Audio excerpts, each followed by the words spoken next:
Welcome to the Rugby Bits podcast, and we are back to full strength. We have our intrepid explorer Shaun back. We've just told him about last week's Springbok game against the Wallabies, but we're going to focus on the second test in Cape Town, which the Springboks won by 8 points.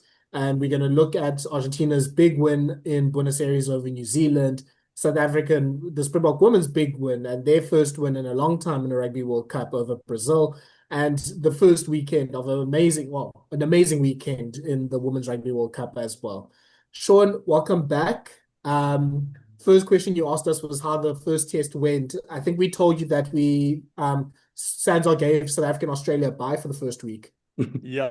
Listen, it's so good to be back, but I'll tell you guys, I'd drop you all in a second if I could grab another couple weeks in the bush.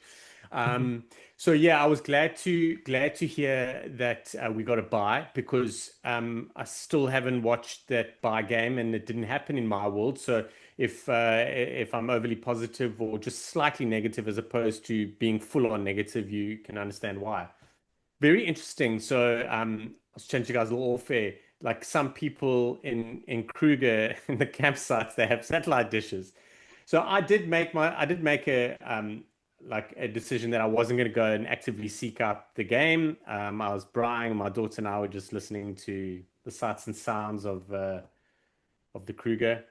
But I heard like people like shouting, and we were staying we were staying down south at that period. We'd come from north to south, and there was a river separating us from the real world, and I actually heard people cheering on the other side because there was a little there was obviously a pub or something because they were partying all night. And I heard people cheering, and then about 5, 10 minutes later, I heard people cheering again. So I said to Kira, I was like, we're obviously winning quite well. Anyway, imagine my surprise when I saw that we did have a bye. Because to be fair, it went really quiet. Like I had no idea. Like I heard all the cheering, and I figured guys kind of lost interest because we were just obliterating them 54-0, you know? So, so the next day, I like pop on to Ultimate Rugby and I have a look. I'm like, huh, that's quite interesting. I'm just gonna just file that, you know, when you like Control Alt Delete, so it doesn't even go into the recycle bin, like it's just gone. I'm like, forget about that. I'm gonna go see some big animals in the bush rather. I love that your assumption when you didn't hear cheering was we must be winning by so big that no one is even interested anymore. Like the guys, I saw them out like braaiing and drinking and everything. They weren't even watching the game. I was like, sure, it's bad. Cooks, um, I think my question for you, just going on the Women's Rugby World Cup for a second, is who's World Rugby Player of the Year at the moment? Is it Hele or is it Hele? Like, I think it's pretty much neck and neck. I mean, it's got to be neck and neck. I mean, Eli Kildan is an absolute superstar. I mean, she was fantastic on Friday night. But I mean, I says Hele. I tweeted this morning. I was like, I think she may be my favorite ball carrier in all of rugby, like men and women. Like, I just I get such glee in watching her carry a rugby ball. Like it's just so brutal. And obviously, like you can see the work that Swayze has done. You can see the way that the work Swayze has done, and obviously the offloading game. But also, like in saying that, I mean, like Ellie Kildan is just she absolutely glides in the rugby field. Like she's like on Friday, like when England turn it on, she's like a class above in what is a fantastic England side. I mean, also like one person also doesn't get enough praise is Abby Dow as well. I mean, every time I see Abby Dow, I think if Abby Dow is like like Will Jordan's contract is to score like a try a game. I think Abby Dow has to beat at least like five defenders every game. Because like when you watch England play, there's always a stage where every Dow is just broken through and she's gone. You're like, okay, stock standard. But no, Tyler, that World Player of the Year is just going to be very, very interesting. But for me, I mean, I got to lean towards Cesar Hill. I mean, how she didn't win man of the match is an absolute. I have no idea. I Like, think because you only played Like 50 minutes. it doesn't matter. It dodoesn't matter. She scored she three was man of the tries, match got in a half try an hour. assist, In the was first the like 30 only minutes, South African. stop. Well, she was the only South African to put in a dominant tackle. She didn't miss any tackles, so it was 3 from 3. Granted, she only made 3. She made like 56 post-contact meters, 10 dominant carries. It was bizarre. I just think it's because I think they just saw short peroxided hair and they were like, it's got to be someone. Well, my favorite And is you're like I still on think. the field. But you see, my favorite is like I think they said she had 11 carries, 11 defenders beaten. Just basically being a defender anytime she carried, which was I'm sure like, but most of them probably came in like what I mean that was. Oh man, I can't wait to speak about the Springbok Women's later. I mean, that was phenomenal to watch. Yeah, Hele carried 10 times in the game. I feel like she should have carried another 10 more. Oh, Well, let's start with the men. So the men also won 30 points to 22 in a pretty heavy Cape Town field. Um, I think, Cooks, let me, just before we go into the game, just a bit of a weather and a sort of a contextualization report because it just looked like everyone was please can I slipping. add my 5 cents afterwards? Yeah, it looked like everyone was slipping. I mean, there was a few like quite serious injuries on the field. Like, did we have another dirt like rally or like those monster trucks that we usually do in Cape Town? Like, was the field just horrible? Like it was. I would say it was horrible, but it was very, very heavy underfoot. I mean, those big rains on Wednesday, down in the Cape, and then Friday, there was some rain Friday, and Saturday morning there was some rain, and then I think at about like about 3:30-ish as well. There's a bit of a downpour as well. So Uh, yeah, and then yeah, but again, like it just was heavy underfoot, and you could see a lot of slipping and or guys landing awkwardly and doing ACLs like Tom Wright. Like yeah, I mean the conditions were, I mean the wind was absolutely swirling, and so it wasn't a pretty day to play rugby. It was if you're Handré Pollard, it was a tailor-made day for him. Um, like I must say, like the weather, yeah, it wasn't great. Yeah, it was cold. But yeah, I think the Cape Town field does take a bit of damage, and I mean, it played its best it could in those conditions. I mean, thank goodness. Remember a few years ago, the Stormers game, whenever they had two scrums, I mean, it felt like they were they had to like relay the pitch again. So scrum wise, the field held up a lot better than I thought it would. But yeah, I mean, like but I must say it was a good vibe. I mean, the anthem was fantastic. I mean, one of the best I've heard in Cape Stadium for a while. It mm, was good vibes. But yeah, it's just a weird feeling leaving the game on Saturday, hearing the people also just like happy for the win. But I think I summed it up. It was like, yeah, well, it was a feeling of like we'll take that and sort of let's go. Well, let's go and celebrate. I guess. Like I was like, because Saturday was my birthday, so I was like, I'm gonna brand this anyway. I'll break down this on Monday. This is Monday's problems. I'm not gonna sit here and try and the boxes one's all I care about. But yeah, it was a good vibe. I must say it was Cape Town Stadium did. It was a very like great live experience as always. And yeah, the weather just obviously it was very very cold, but yeah, it was a good day out. I just want to everyone. add Oh, my 2 cents is uh, all Cape Townians need to apologize to everyone from Joburg because the weather that they have in winter is infinitely better than ours. But then when every one of the Joburg people come down in summer, we give them hot weather and all the wind. So it's not really a fair trade. But Cooks, you must have struggled because like I've lived here my whole life basically, and I am still, I don't even know how long I've been back for. Almost a week, almost like 5 days. I'm still not used to this. Like I'm like 5, 6 layers full all day, every day. Like the wind blows, it goes through me. I'm done. I'm looking to move up there for winter. It's the wind. It's so tough. I mean, I've come from good old PE with the Windy City, but now I've spent so much the last 4 years in Joburg. It's just like the rain and the wind that gets me every time. Like it gets cold up here, but it's that piercing cold, which is like it's fine. But you get to see a bit of the sun. But when you go down the Cape, it's like you get a combination of the wind in your face, rain in your face, that sideways rain. You just like that's enough to make anyone miserable. yeah, gents, it's not fun in winter in Cape Town. Let's get to the game. Shaun, yeah, okay, maybe not. We can't ask you that question. Let me go back to Cooks rather. So, because Shaun didn't see the bye match, so I can't really ask him. But Cooks, I mean, obviously the Springboks won. As you mentioned, like it's not sort of the most affirming match in the world.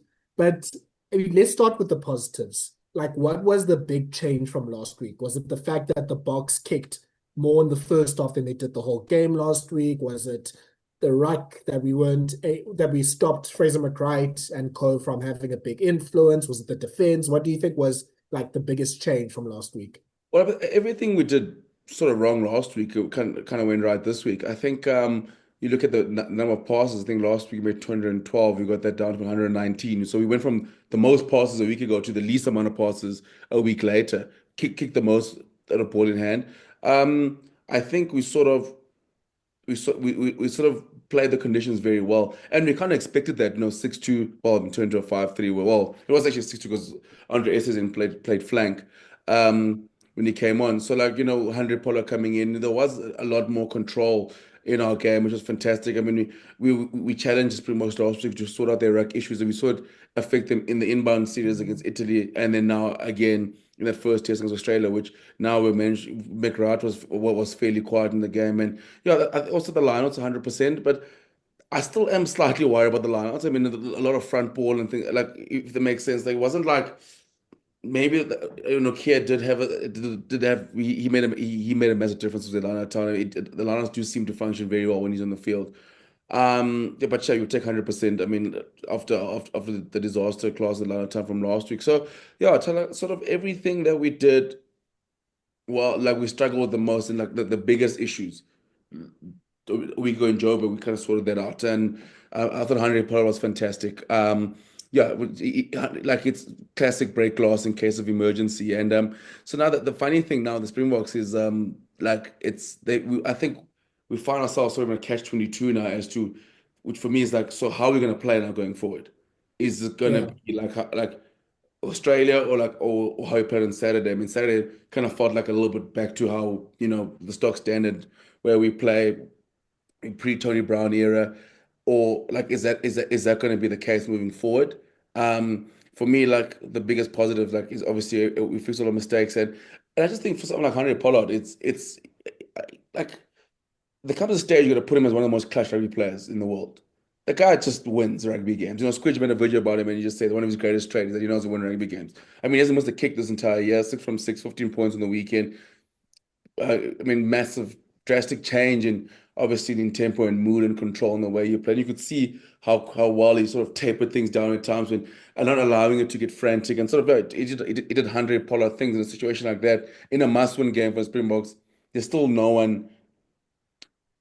other fly if you want in this country. Yes, we know Sasha is a maverick. Yes, Marnie's got all the skills in the world. You got Jordan Hendricks is coming through. There's still only one guy you want in the seat if you're saying we need a game to win, and probably still Handré Pollard. So, yeah, like I said, I'll probably say, yeah, 5, 6 out of 10, I guess, for the Springboks. But yeah, I mean, it's kind of hard because I still got a lot more questions than answers, but a lot we're going to be positive for now.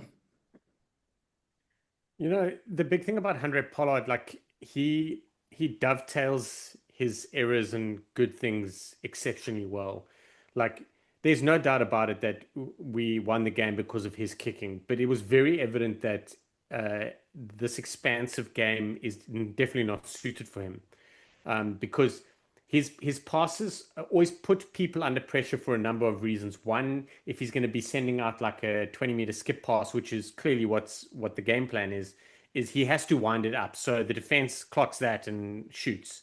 And the other thing is they're not always that accurate because he feels like he needs to rush them or he's got to give them a good shove.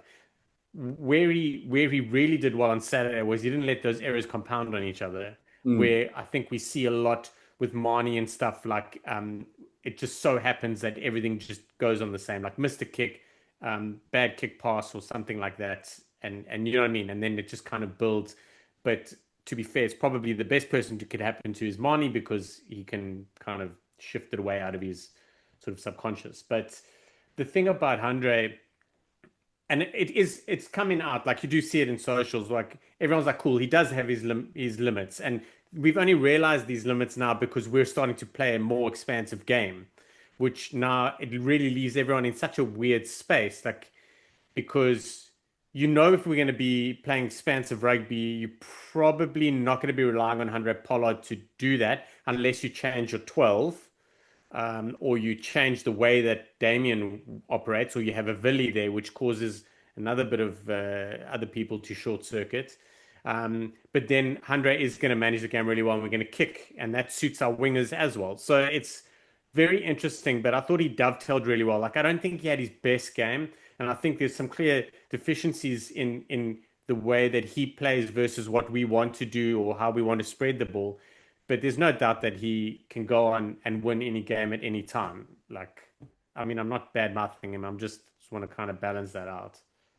Yeah, I think that's as balanced as you can get with Handré Pollard. Like the thing is with Pollard is, and I guess that's sort of the awkward place that he's in. Like even when you talk about like I feel like I'm talking about American sports, but like his legacy and where he leaves the game and like his context as like one of the best terms to play is Kooks, you're right. And that's this point that Squid was making. If you want to win a game, there's not many that are better.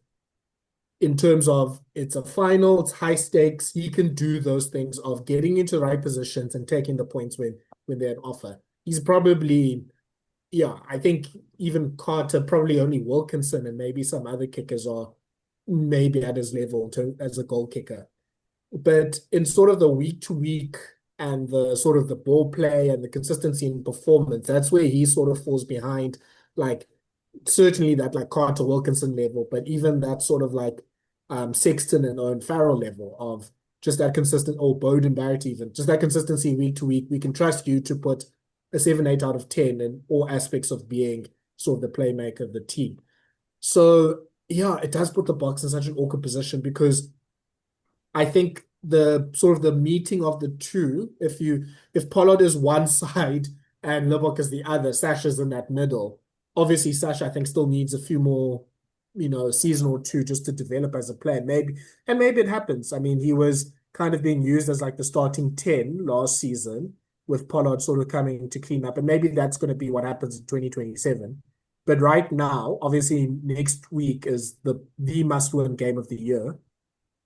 You want Handré Pollard to be on the field for 80 minutes, basically. So you play how Pollard wants us to play. And if we need to sort of tighten things up, we should tighten things up. I think that at the end of the day, that's what we need to do. And I mean, I think we'll talk about other things because I think there's also consequences for that for our back three. And I mean, our back three hasn't really been performing at the moment. So, but look, we can kind of talk about this now. There isn't too many players, honestly, if I'm being honest. I don't think there's many players that are playing well right now for the Boks. And it's nice that we know that Pollard can still do Pollard things. Yeah. I just want to add a little bit more to that. Like, I thought when we lost Jean-Luc and they brought in Andre Esterhuizen, I thought it was a massive mistake because we literally were going to ask our loose trio to play 80 minutes, basically. Like, and the other thing, why I think Handré Pollard was probably the best option, inadvertently the best option, is because we didn't have those big punchy players. Like we didn't have a Vissa at 8 and we didn't have an Irben at 4. Like those, the front foot ball and what they create helps Mani and everyone. Even it would have helped Handré probably a lot more, just at a couple extra meters. But I thought Handré was probably the best guy to have in that situation. But we'll definitely chat. I definitely want to chat more about that and like the loose trio and how our makeup was, because we were quite unbalanced in that pack is very unbalanced. Like if you look at it on paper, it just looks very unbalanced, and it was a very risky move not to have Andre Estes in there. But I suppose that's kind of what they've been training him for, is to be that extra loosey. But I really felt we could have done with even Evan Roos. I thought would have been a good shot. But I mean, it is what it is. I'm very interested to see how things progress in the future. Okay. Shaun, yeah, let me just stay with you. Shaun, because I mean, just before we get negative or sort of like constructively criticize what's been happening, what other sort of positives do we take? I mean, Pablo was, I think, fantastic. I think Kolbe, especially, I think Moody to an extent, but Kolbe's chasing in the air was great. He was probably my man of the match. Just the difference, you could just see he's a cut above like the other wings, probably most wings in the world, and just his ability to retain the ball. When you get space and you kick to him, it's a problem. I think he tried to run over Tom Hooper, but Tom Hooper was like, "I'm not going to be added to your YouTube compilations. Like, please don't do that to me. Like, you can add those hookers and props, but not me, please." Yeah, I was gonna say, Kobe made the mistake of running into a flank instead of a prop. That's the mistake you made. You can see the way he shapes when he runs that he's going to do it as well. I love it. It's like it's coming. You're like, ooh, you almost hold your breath and wait for it. Cheslin Kolbe, probably the standout player as a whole for me. I thought he was outstanding. As like, if you had to look at the consistency for the game, Cheslin Kolbe was by far the best player on the field. Handré Pollard had the biggest clutch moments. He was sprinkled with a bit of shit good. Yeah, I think Williams interests me quite a bit because I'm very heavily focused on the starting and the finishing nines and how they're playing. We know what Williams can bring. Grant Williams played really well. I didn't think that his kicks were as good as they could be. There were a couple of kicks in between that were so-so. And I do think like Marco van Staden was good, and so was Kwagga. Like Kwagga Smith showed that he can help cover that space. As much as we all, I think everyone agrees that if you're going to put Kwagga Smith at 8, it's got to be off the bench. I think we all agree with that. But the biggest thing was like having him start there. He made a couple of errors, but I mean, he was obviously also targeted. I thought he did well, but Cheslin Kolbe was by far the best player consistently on that field for me, followed obviously by Pollard, but Van Staden and then maybe Kwagga. Can I just add, I mean, Sharky, I must say, I mean, obviously we'll talk about the sort of loose foot, like the loose trio fit and obviously selection things like. But I must say, I think the masterstroke that Rassie got right this weekend was Eben and Lloyd coming off the bench. I thought I thought Eben was fantastic and Lloyd as well. I mean, they definitely upped the ante, and Eben, like, I think I've spent half his career, most nine of his career, just praising him. Just it was fantastic last week as well in a losing effort. But in as good, and sometimes we always say he's 7 out of 10. His other players 9. When you give him the bench, I mean, his carries and definitely lifted the tempo. And I think with Rassie, I think you could see that they kind of needed to match the Wallaby bench. Like, I mean, I'm so excited to play the Wallabies later because I mean they are building a serious side, and they needed the experience of a Luert and a Luert and a Eben. But you can see it for the trial when the Wallabies gave them a sniff, the big factors in Luert and Eben coming on the corner, how quickly they sense the moment, how quickly that's what sort of the experience, that's what the experience kind of needs, where you actually kind of need an Eben in that situation. I'm not saying that ideally against the All Blacks on Eben playing 70 minutes or 65 minutes, but yeah, I just want to just give a big shout out to Eben and Luert coming off the bench. Yeah, I think in the same breath, Ox and Che and Malcolm Yeah. Ox were also great. I don't know if that was their best Boks. performances, but Yeah. in terms of the 65, almost 70-minute effort that they both put on, because I think we're sort of we're seeing sort of the bottom of the barrel with our prop stocks and our hooker stocks at the moment, and they kind of had to play, especially because the game was so tight. And the scrums weren't dominant, but I think we also need to give credit because the Wallaby scrum, I think, is great. Tom Robertson's a very good loose head scrummager. But Ox was doing everything else. He did really well. Like, Mm.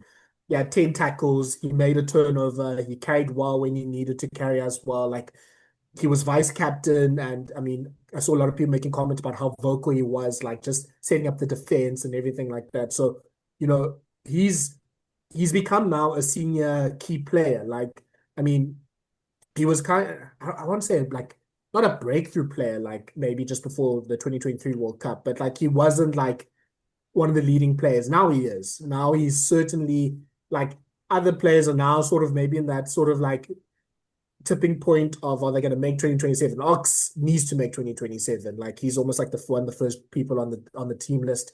Marks was great. The lineouts were better-ish.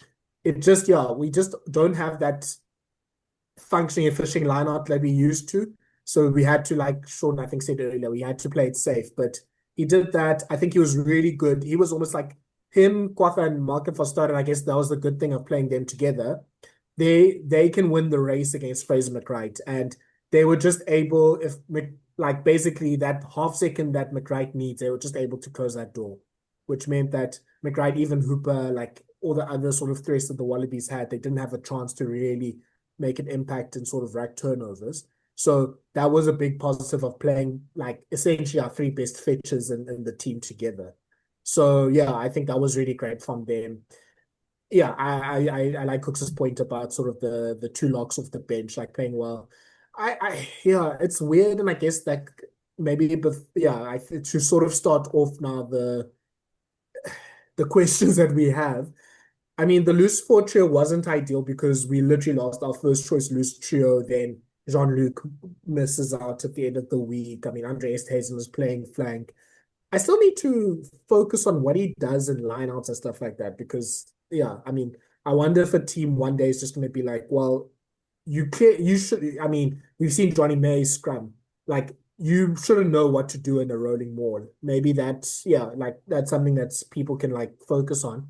But the one thing with the loose forward trio is I guess it had its advantages of getting there with like beating McWright and getting us some turnovers. But it also seemed like they were way too eager in putting their hands in the rack. I mean, Kwagga got penalized 2 times, Van Staden got penalized 3 times. There isn't, it feels like the Boks, and I mean, that's what happened to the All Blacks as well. The Boks are sort of playing panicky rugby. So when you give away penalties like that, that's a team panicking.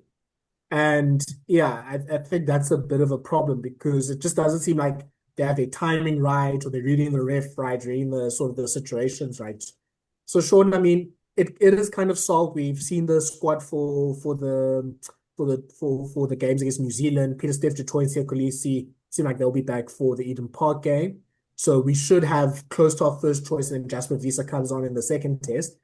But yeah, like there is something that's not quite clicking with that regard. And before I sort of get into you, Sean, I must also say that this has probably been Marco van Staden's best year in Test rugby. Like he's been putting on 7, 8 out of 10 games. He's been noticeable. He's making an impact. So I'm not really criticizing him as much as I'm just like, I think we're kind of finding out like we've been talking about how much depth the Boks have, but I think sort of when the blowtorch is being applied to some of the options, we're like, oh, maybe we don't have as deep of stocks as we used to. Like when you go to the fridge and you think you can get something to make quickly for lunch and you realize the fridge is empty. Like that's kind of the problem that the Boks have at the moment.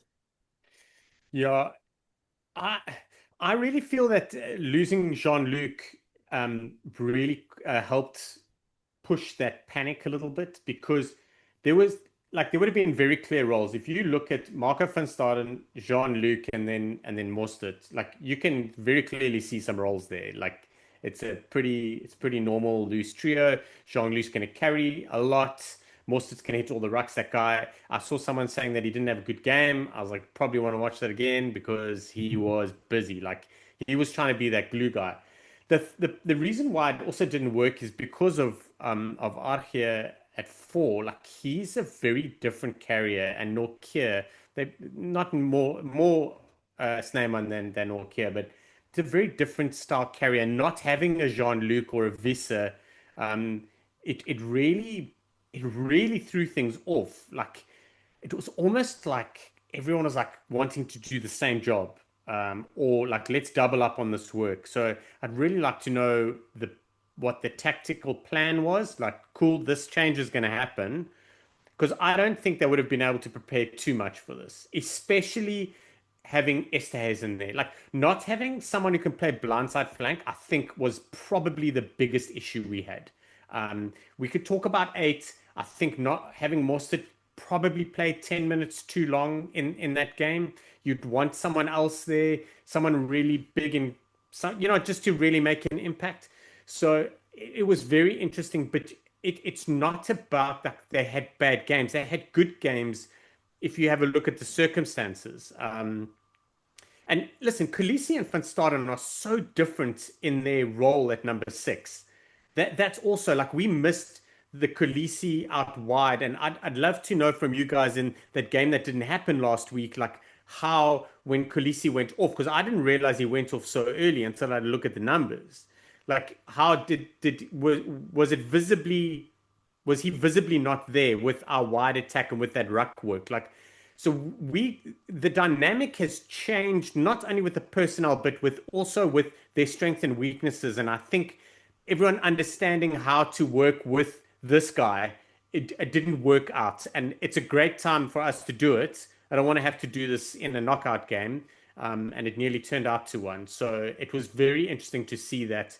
But that loose trio and knowing that they had to play 80 minutes was like one of my biggest worries. And just because I was like, you want them, those guys go out and just blow the lid of it, and then they get pulled after 45, you know?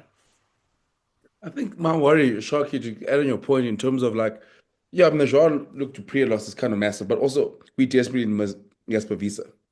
That's just desperate. I mean, you look at the And work. that's why I'm sorry to interrupt you, and that's why not having an Eben or a Yeah. big, robust carrier at blindside or at 4 was also weird because we didn't have a Jasper backup. You know what I mean? Yeah, 100%. I think that's my interesting thing. I think with Jean-Luc Dupré, I think we're holding on to the fact that we know that he's a strong ball carrier, but yet I mean, he hasn't played a test match in an official test match for a while. He's So got more coaching minutes than anyone, bro. yeah, so that's the biggest thing. That's my worry. And lucky Jasper gets back, I think, for the second test against the All Blacks. So we're missing that ball carrier. I mean, like you mentioned the way Sneeuman carries, but he carried 3 times on the weekend.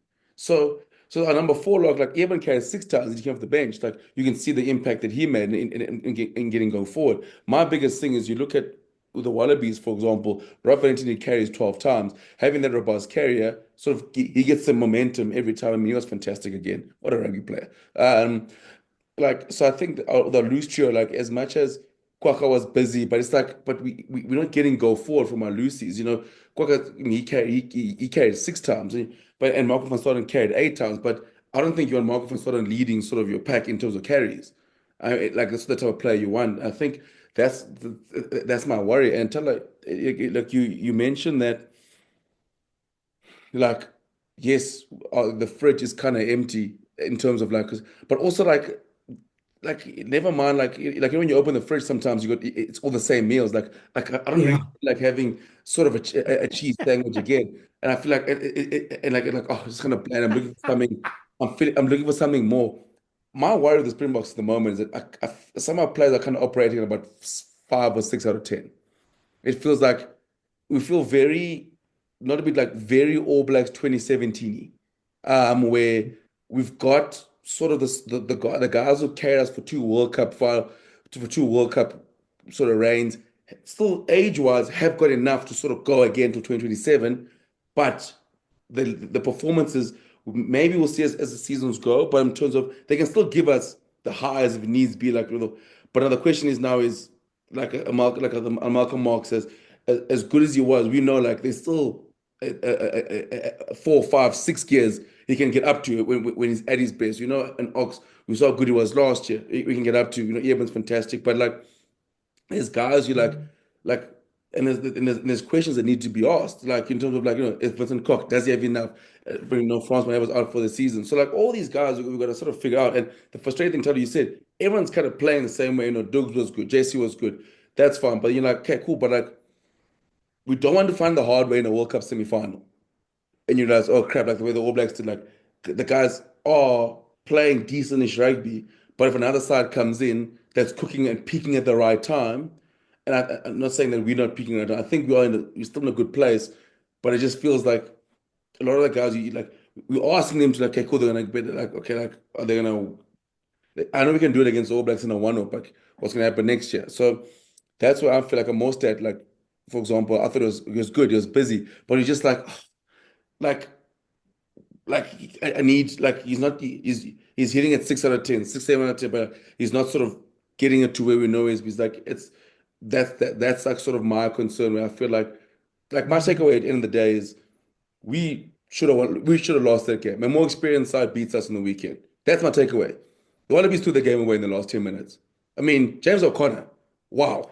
I fantastic, like the disaster clause he put in the last 10 minutes, misses the conversion, then decides that he's going to pass to Andrew Carraway's ankles for no reason. Had all the time in the world, the game changed like that. So that's my worry. Is like I don't want to speak too negatively, but like a more experienced side sort of puts the games away, and we lose the game. It's fantastic if we won, but that's my thing. I just need like even I lose like some of the loosies that like are props and and also like are props to like they have to play 60 minutes because like the born fenders and the guys who come back and if I don't know and Henrik Viz comes back, Henrik companies to we need to put him in the ice chamber and get him back immediately on the rugby field. And like so that's the biggest thing for me is like if Send him to Fiji.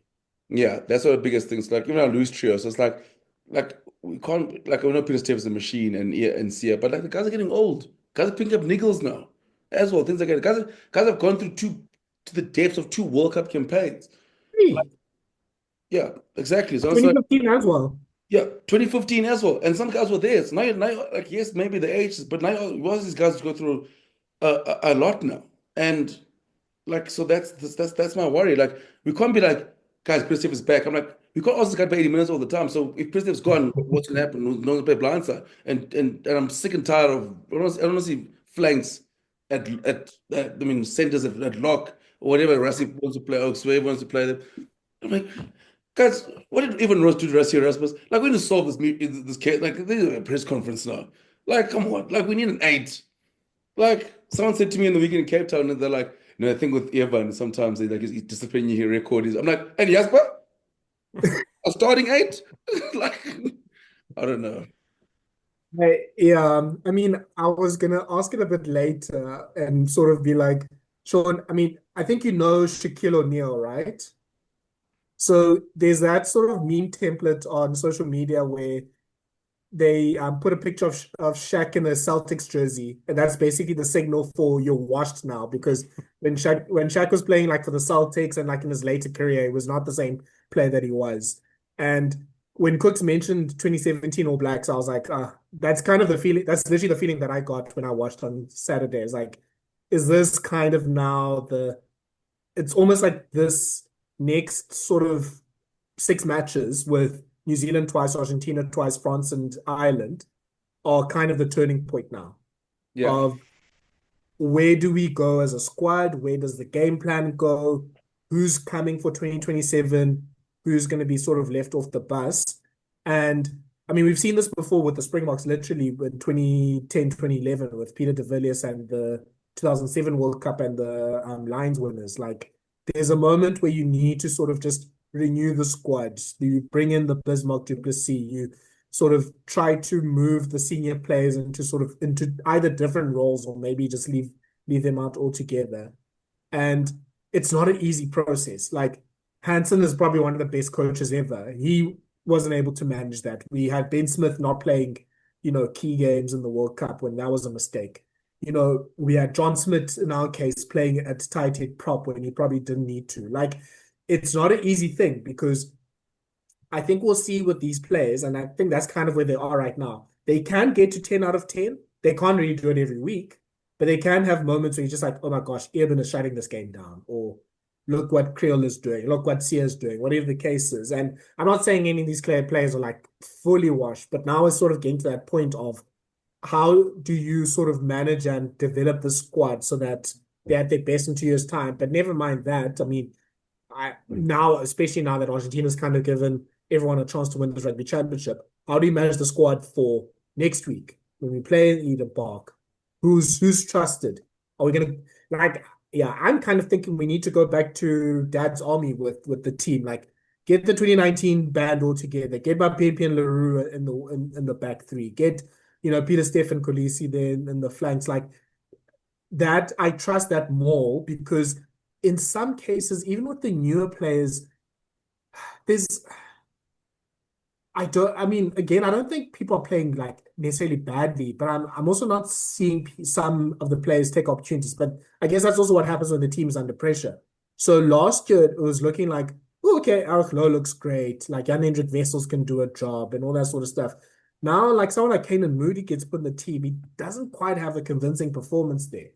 Juan Venter and Mons van der Merwe, like, I mean, I don't think they were even thinking they'd be Springboks 6 months ago, but now they're playing in that. Obviously, we have a bit of a crisis, especially at loose head prop, and that's also not looking as convincing. Like, it's now like the Springboks are almost coming back to sort of being a normal team where you have your 17, 18 players, and then you have the rest of your bench, and you're just like, I don't know if I want to play you more than 20 minutes, basically.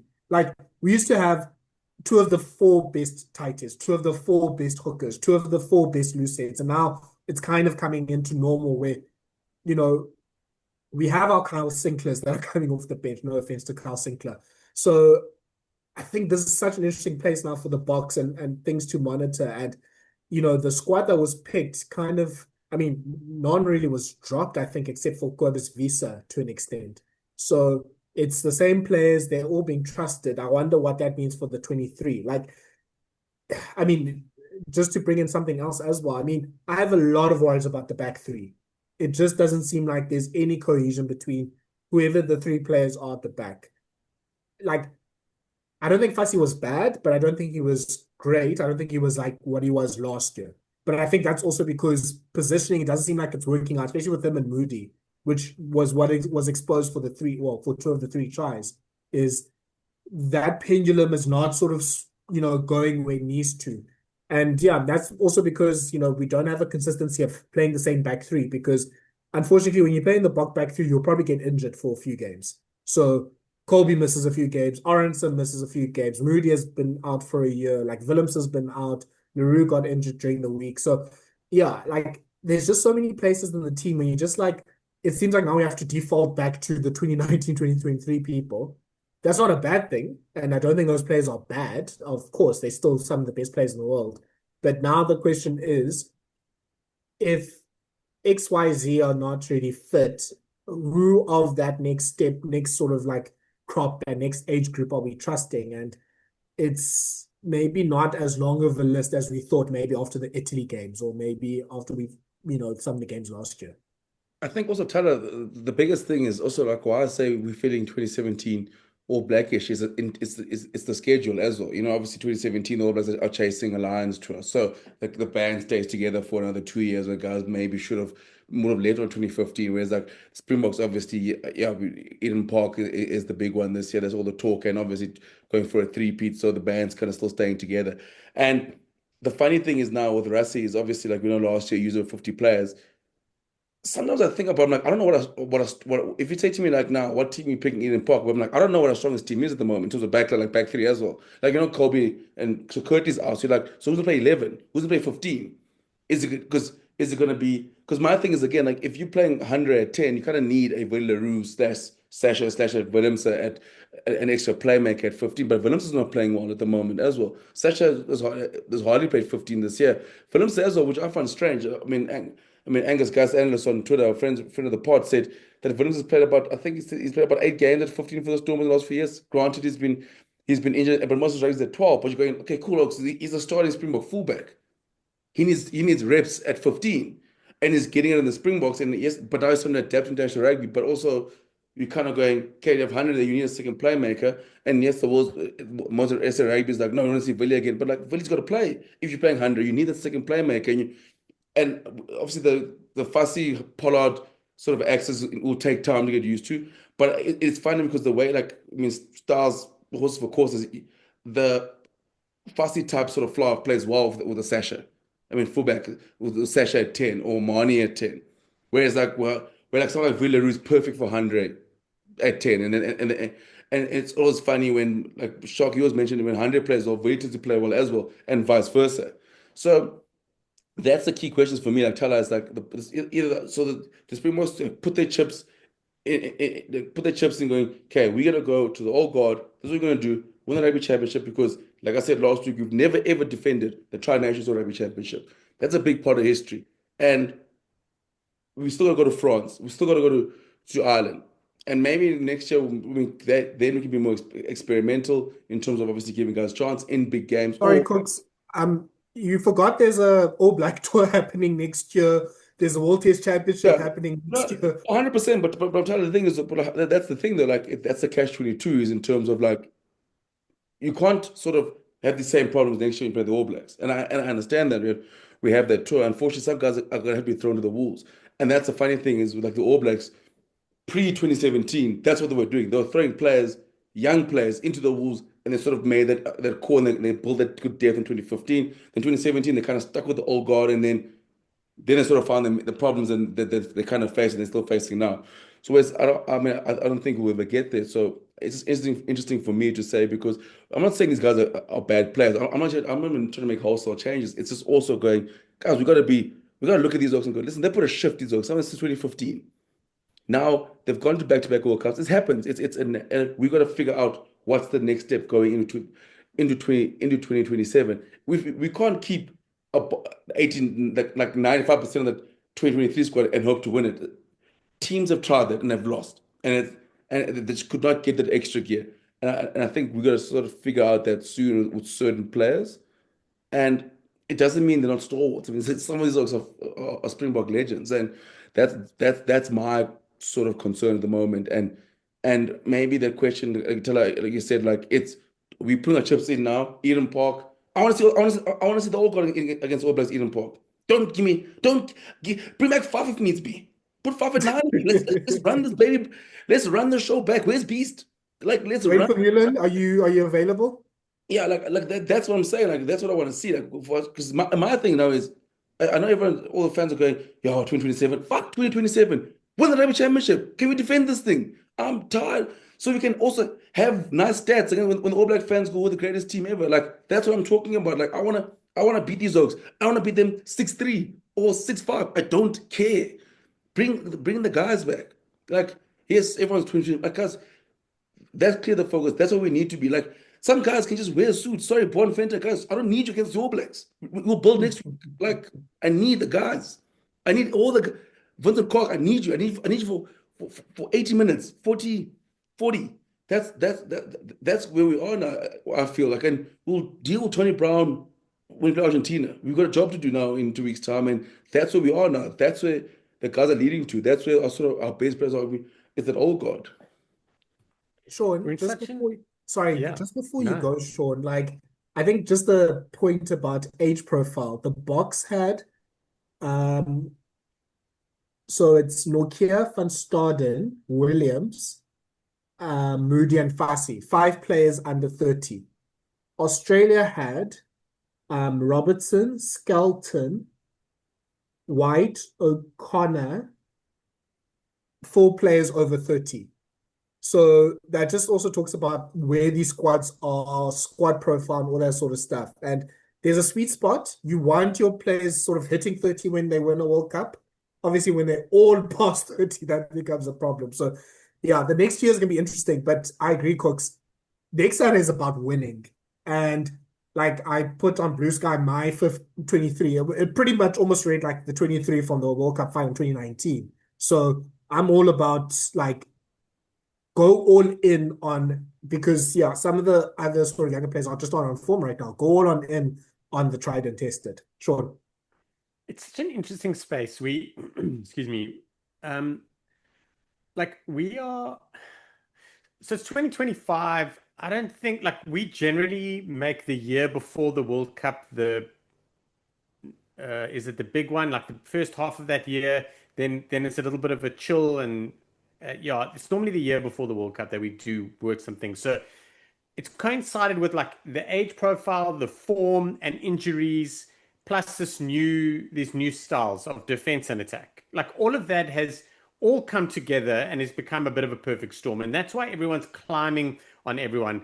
Like I'm seeing so much like cull these players. And I'm like, firstly, Russie's not about that. Like he never has been with a player that he trusts and has worked in the system. He's never ever been about ejecting them. Like, oh, I'm sorry, it's not like the All Blacks where you start reaching a certain amount of tries on the wing and they dump you. It's not like that. So there will be an integration, but we're so shit scared of another Heineken Meyer issue that we like for years, like anyone over the age of 25, if they were named in the Springbok squad, they're like, oh, another has been. Like, so we got used to having older players and so I'm just like, how's it going to happen? Because we just have PTSD from like preparing for a World Cup with players that have done 2 World Cups already. Like, let's be honest.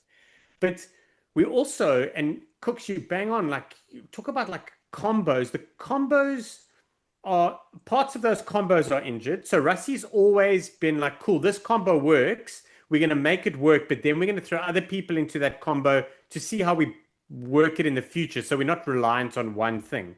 But now, like, it's coinciding with like someone like Moody who's really not in form, and Thala, like, he's really struggling. Like that is one thing that's clear. Like he's really, I think we've got to address it. It's just not there. But there's been a lot of disruption. There's been a lot of changes. He's coming back from form. So he's coming back from injury and all that. Like I think Hooker's on tour because of Moody's form. I think that's what happened. And I've said it before, but honestly, Hooker at 13, like we are struggling a little bit at 13 now, especially because Moody is not really there and thereabouts. So yeah, there's so much happening and so many questions, but nothing changes from what everyone has been feeling since last year and the year before. we want to win 2-0 against the All Blacks in New Zealand. Like we beat them 2-0 at home, and we want to just force that pain a little bit more, especially Eden Park. Everyone wants that Eden Park scalp, and I agree with you. We need to go with our strongest side. Like we need to change it up. The thing is we've always been, for maybe the last 3 years, a side where you don't know the team that's being named what they're going to bring, because normally you'd name this group of players, you kind of know what's going to happen. We've changed that narrative with the Springboks. Now it's kind of going back. We're kind of like, we've double bluffed everyone enough. Like if we name the normal guys, like let's play normal rugby. Yeah, it's the nerves of, we just want to win it. Like we want to beat New Zealand no matter what. And that's, I think, why we probably took our eye off Australia a little bit. And obviously Australia on the way up, and I'm sure we're going to chat about them. But I'm going to say this one more time, and I promise you I won't say it again. But my word, the Wallaby fans must be pissed that they didn't have at least one more game, so they could have done a lot of this against the Lions. And also, what would the Wallabies give to play the Bledisloe now instead of us? No, I'll say maybe instead of Argentina, Sharky. Imagine they could play the All Blacks now. I reckon the All Blacks would be shitting. I reckon the Bledisloe could go back home. I think the format's going to hurt the Wallabies. I think because obviously the Wallabies are going to win. They're going to win twice. I mean, it was back in the old one. It's like sort of they just sneaked the Bledisloe Cup 3 test. I think the All Blacks. I mean, the Wallabies have the capability of beating the All Blacks twice. Just I can't doing it twice in a row. That's in Eden Park as well. Yeah, and Eden Park as well.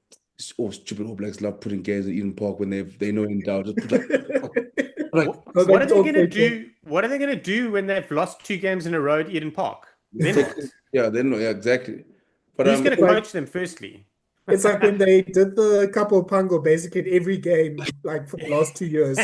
Just because then it's like, well, every game now is a key game. So they're going to have to Wellington, Christchurch, Dunedin. You're not going to see a test match ever again. I'm so surprised though. Like I mean, they've gone back to what you call it, Wellington for our second test. That's making me laugh because I would assume because they got that Wellington curse and obviously beat Argentina their last year. But I mean, like I think Hamilton's could beat Argentina after they win a big game. So like it's funny to me. But like I mean I know to go on the Wallabies. Like if you're a Wallaby fan, like the last month, 4 games is like bliss, like in terms of because obviously that first week on the Lions tour, like it was all about doom and gloom and like Sharky mentioned, maybe we need a week and in the first like 60 minutes, they didn't show anything. But like since then, especially for me, this tour, for example, like I think it's more impressive than the way that they did against the Lions because you come to South Africa, first of all, you win a test match in South Africa for the first time in 14 years, and your first time in Ellis Park since 1963 with a bunch of kids.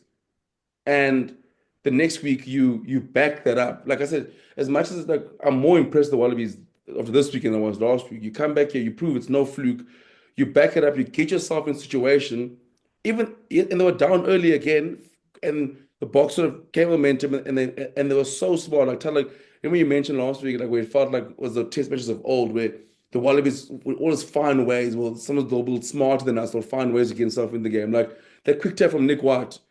You blink like, oh shit, like boxing fantastic for 6 minutes, goes 6-0 up. Nick, but a genius, boom, Wallabies score a try, they're back in the game. They try, the Toole scored. Like they kept finding those snippets. And like, but now what the exciting thing is, if you're a Wallaby fan, is that the pieces are starting to come together. The scrum is starting to come together. And against Springboks again, like it's losing one penalty against the Springboks scrum it's a fantastic effort. Or parity, like that's all you need against the Springboks, especially for us where scrum is such a massive weapon. And then, like for me, like you look at the players, so that guys, Lenny Gatow is a fucking incredible rugby player. He was very good again. Then I was running into forwards, and he was like what he brings to that side, and also the Wallabies lost. They lost Swahili. I may be cursed him taking a picture with him on the Friday. They lost Tom Wright. He's like a lock. The last Tom Wright was arguably playing like the best fullback in the world at the moment. They lost Nick. So they lost key players for big stretches, and I kept thinking they're gonna go away. They're gonna go away now. They're gonna go away. And then you're like, how are these dogs getting back into this game? How they have 10 Edmund playing 12 for a stretch. You're like, that's shocking for me. Like, I'm so impressed with the Wallabies, and Joe Schmidt is fantastic what he's doing. Like, if you let his kiss, you're gonna inherit a side that's number one, just a shit ton of confidence at the moment. Two, they stay in the fight, and three, they're building some depth, and then obviously they let go of the rules now, and overseas, like you still got the likes of Salaka Lotto to come who's in the mix, and there's talks about more NRL stars trying to come back. Jordan Patea maybe getting back from the NFL, guys like that. I mean, like there's potential there, but like it's a good time to be a Wallaby fan. And the scary thing for me is 2 years out from the World Cup, they're in the perfect spot. Yeah. So they can only get better from here. Yeah, I Yeah. really feel the Wallabies, if White and Wright stay on that field even for another 40 minutes, I think they win. They were those two were incredible and in great form. I want to say Corey Toole looks like he's a 20 test player. That man did not look out of place once. He was super comfortable. Like he just looked like it was a regular run out, like just a Sunday game. He was incredible. And I do want to say, I feel for James O'Connor. Like I know, like everyone will focus on that last 10 minutes where he really made some errors, but he was playing on a severely rolled ankle. Like Yeah. I did read that he was pretty like he would have gone off had they had players, and they didn't have players. Like they were done. They'd been picked up so many injuries, there were no backs left, so he had to play. So I feel for him, because that again, there's also a difference there. Like if they were able to sub him or he didn't pick up a knock and they had the other players play, I'm almost certain we lose. And let's be honest, that fussy try saver, the more I look at it, the more I'm like, yo, we're lucky that's literally penalty try, not just yellow card. That's like penalty try territory. We got a little bit lucky. So I don't want anyone to complain about, oh, the refs always hate us Yeah. because No, we just I got love done. I love to say no, but we got very lucky. That's a Yes. penalty. That's a penalty on a It card. wasn't even there wasn't even a look. Like if they looked at that, like, I think the refs just kind of like, oh, well, just forget about it. If Well, someone says something, I have to look at it, and then we know what the outcome is. So they're like, oh, oh There's my God, look, there's I, a butterfly. I was watching, or I was listening to this Scrum Reset pod, to the Australian pod, and they had a lot to say about a certain person's employer on this podcast about the replays that they do and they don't show and all that sort of stuff. So, I mean, I think they were close to mentioning the this is whole their like first sandpaper time. thing as well. This is the So, first time seeing international rugby. I mean, hey, like, Guys, there's a simple answer. If I'm not mistaken, Canal Plus are looking at buying Super Sports, and basically they were just like, listen, we can be as French as you want us to be. Look at all of this. yeah, just don't be sure you stay in sports. So the same thing as for Argentina this weekend. I mean, guys. I mean, like, nah. I mean, you tell her. I mean, I also heard the complaints, and I mean, fair enough. But again, it happens everywhere, though. it's home ground advantage, Yeah, guys. That's what it's called, home ground advantage for a reason. There was actually a guy who commented who said, listen, I work in the TV, and he says it happens in every country. yeah. Every single country, when you have the power to do that, they will always try and guide you towards the home team because it's natural. Yeah, So I mean, this is why in the Premier League they don't play replays, they don't show you the time. They do these things so they can just take the crowd as much out of it as possible. Yeah. So like we might have to move there in rugby as well. But just with the Wallabies, I think the reason why also it's just been impressive these last two games is the depth that they are starting to now have just all of a sudden. Like the the squad's transformed in age, but also just now they have two or three like really good options that have shown themselves in the last four test matches. So now you have depth and prop, you have Robertson, you have Bell, you have James Slipper somehow still playing, you have Alatoa, Zane Nongo, who I didn't rate. He's looking pretty decent now. And I love mean, him. he's 25, so he's obviously going to still grow as a player. 25. Yeah, he's a 2000 baby. Dude, he looks like he's 38, but I love him. I don't know why. I'm just like, I love him. And then he got a couple of test matches and he got crunched. And I was like, oh shit, it's gone. It's done now. But he's pretty handy. Yeah, I mean, He's a big chap. yeah, Tanyela Tupos had a great renaissance there at tight end. He was great, and he What's up played with with that, eh? nine fingers as well. That yeah, geez, did you see that was like this? But yo, where's he come to get form all of a sudden? Because he's always going to be that schoolboy prodigy that never quite did it, and now all of a sudden he's like, well, actually, I think I can. Yeah, I mean that save he did in the Kolbe chip chase, and he suited like prime Matt Burke to take the ball and to kick it out. I was just like who is this guy? Like, yeah, I don't know. Like Tupo also, to be fair, I think he kind of saves his best performances for us. So I think there's also an element because remember what 3 years or 4 years ago when he did that thing with the pass when the Wallabies beat us in Australia as well. Like he's just really great against us. Like Pollard's playing well, Billy Pollard that is. Painga Moss has been great as off the bench. Skelton is I think this has been the best Skelton I've seen in Test rugby. If he's been playing like this since he was playing, like I wouldn't be having to like call him a fraud all the time.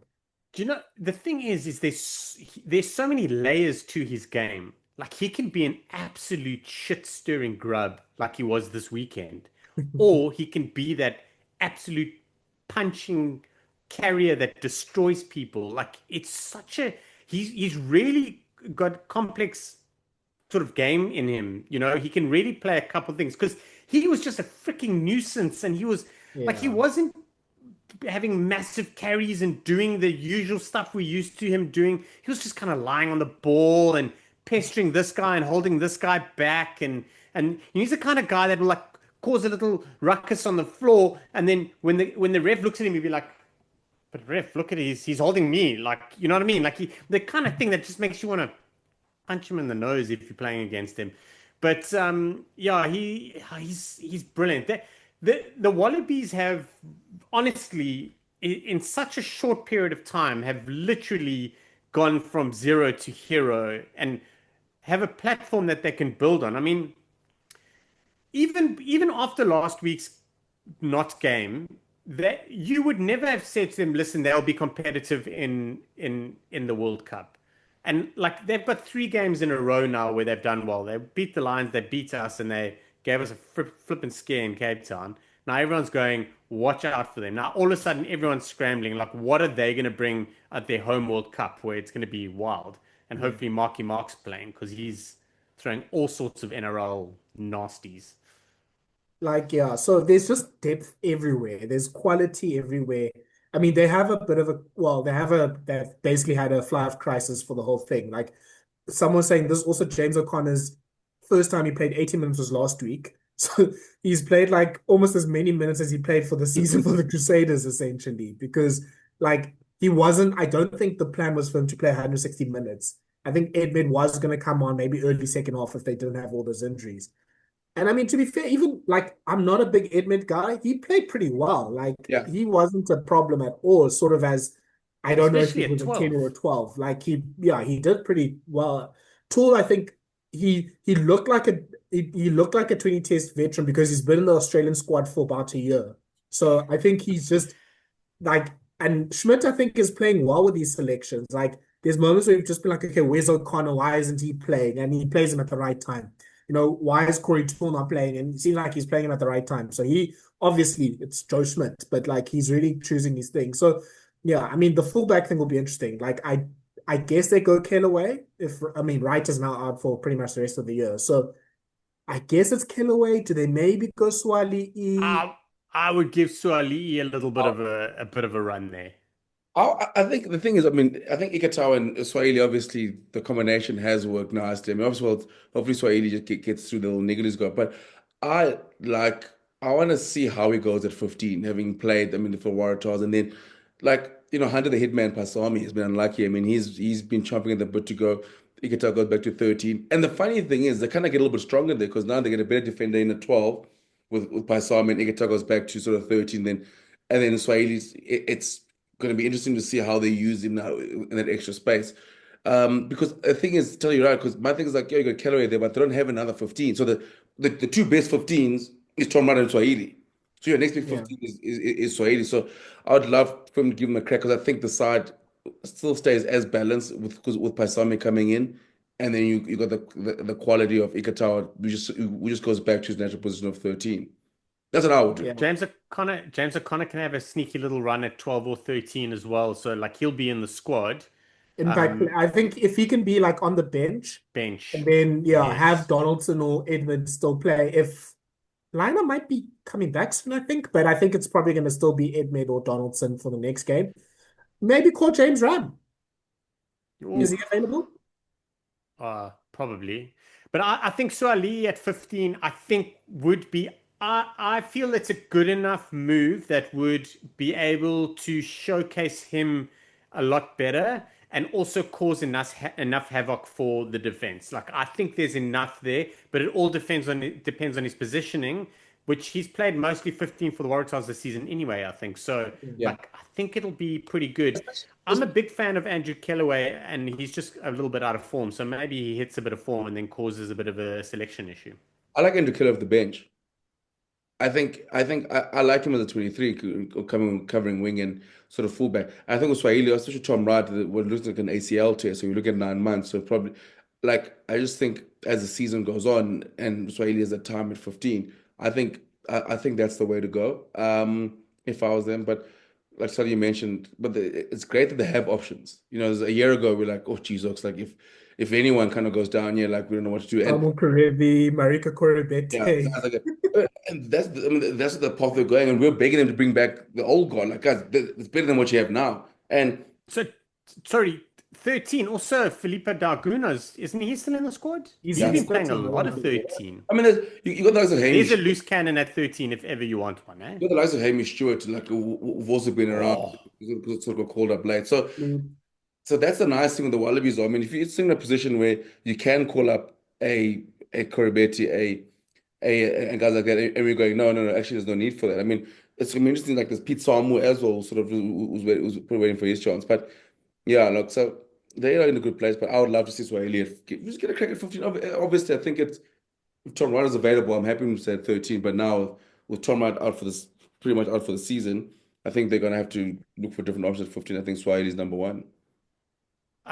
Swahili at 15, then I would, without a shadow of a doubt, I'd put Stewart at 13. I think I forgot about him in the squad.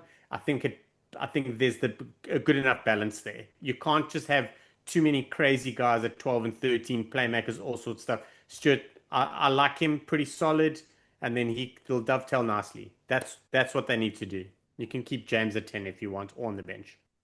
Yeah.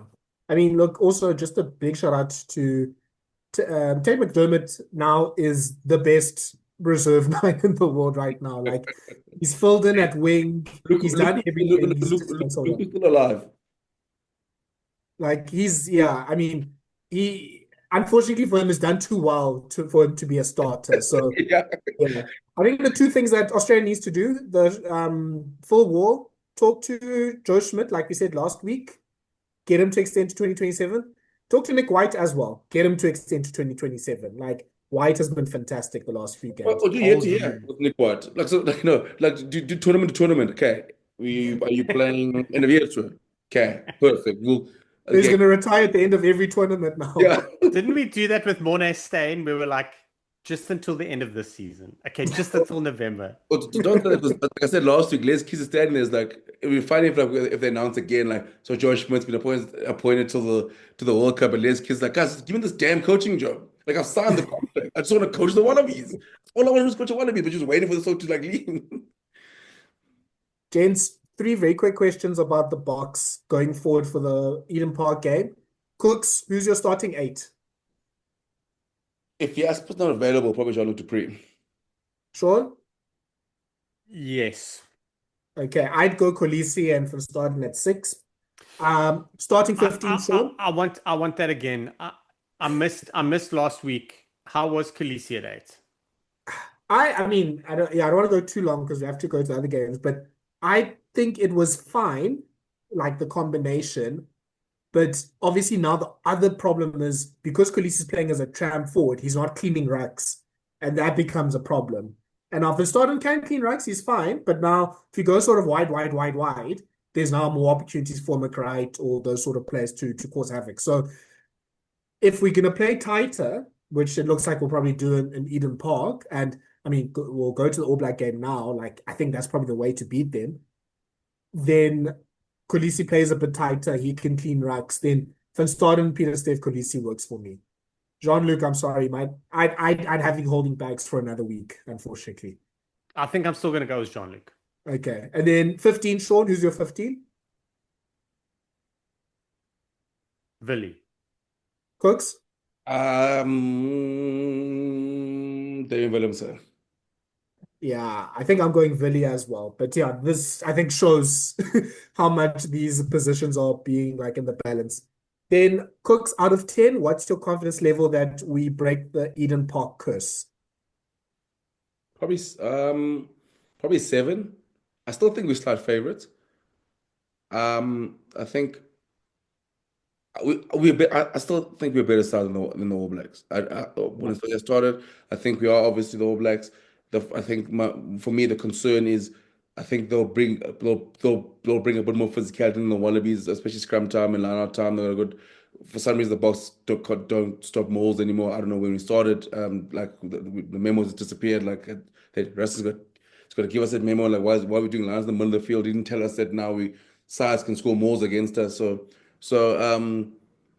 I'm still confident. I still think we have enough quality to sort of in a one-off game. There's still no side up back in world rugby more than the Springboks. And I think in a one-off game, a bit of history, the guys would front up for it. But again, like the All Blacks tend to, I mean, by the World Cup final, they tend to win these sort of big games against us. I mean, I don't think it's all doom and gloom in New Zealand like the way the guys make it out to be. But yeah, I think my confidence level is about a 7. I still think we are slight favorites. Like again, like but then the whole week's gonna be next week. We're gonna be trying to play underdog cards.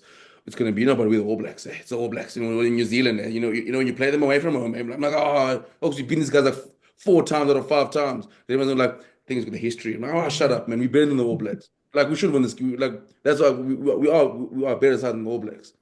But the 7. If it was anywhere else, it would be at a 9. But like 7 is the fact that it's at Eden Park. Where are you, Sean? I'm going 6. I was gonna go 5, but I'm scared Kooks is gonna shout at me. I'm feeling very nervous about this because it's Eden Park, because it's the All Blacks. Like we're everyone's final. Like we're definitely their final. They've come off a really bad loss, and at the worst time for us. I'd rather that was us dishing that out. Yeah, I'm a bit nervous about it.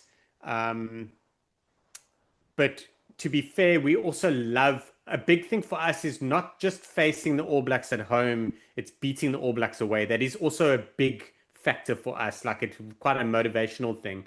So I'm gonna go 6. Yeah. I'm gonna sort of go 5. Literally, yeah. I mean, All Blacks are not playing well. I think I'm 7 that we're gonna beat them in New Zealand, but I think it's probably in Wellington and not in Auckland. Like, yeah. They're not playing well. We're not really playing well. I think both teams have questions in their selection. So, yeah, it's gonna.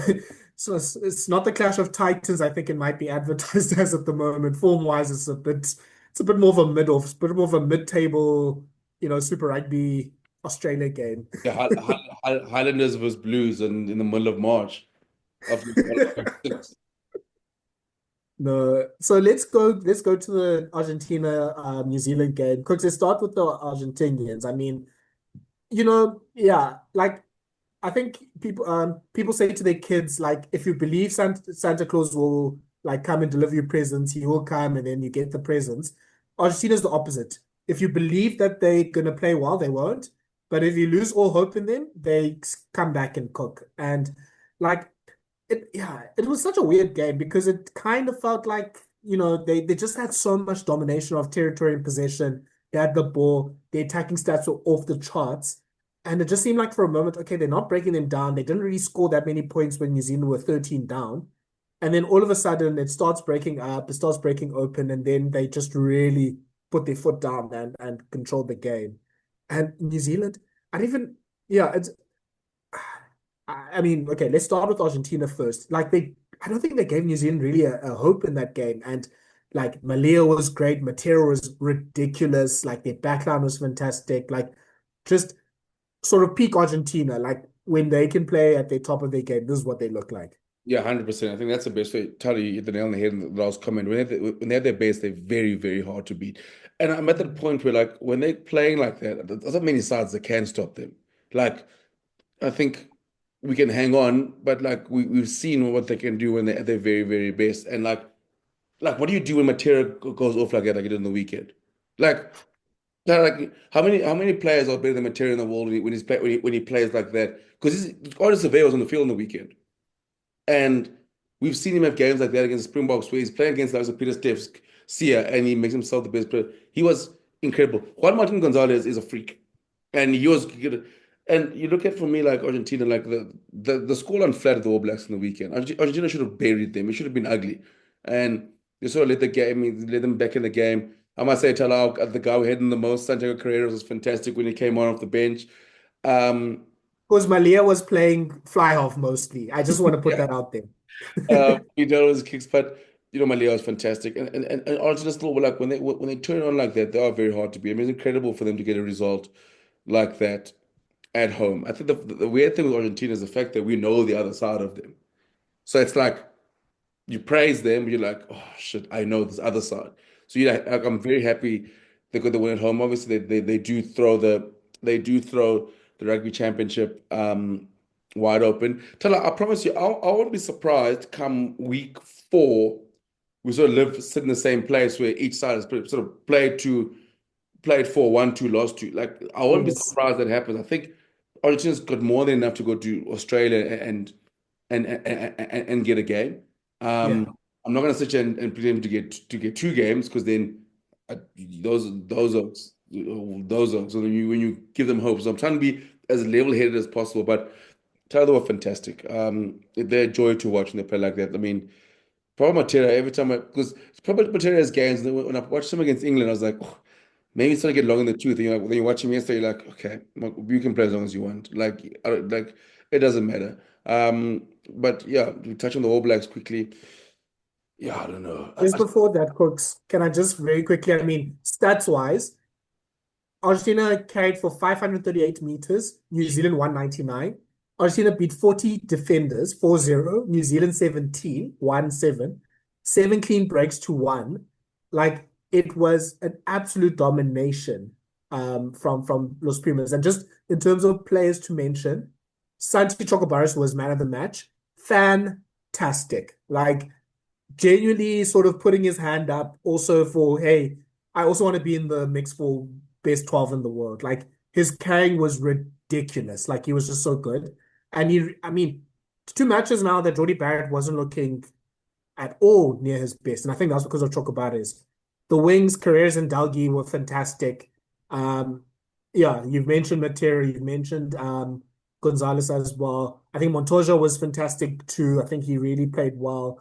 And then I think with the props that came off the bench, Tete Chaparro and Scalvi, they helped with at least keeping that intensity up. Like that wasn't really there in the bench last week. So just a really good game for Argentina. Like the nice thing is that it was different from how they usually do it. Usually they're the ones absorbing 600 attacking meters. They make 300 tackles and they sort of like edge it out, sort of playing on the counter.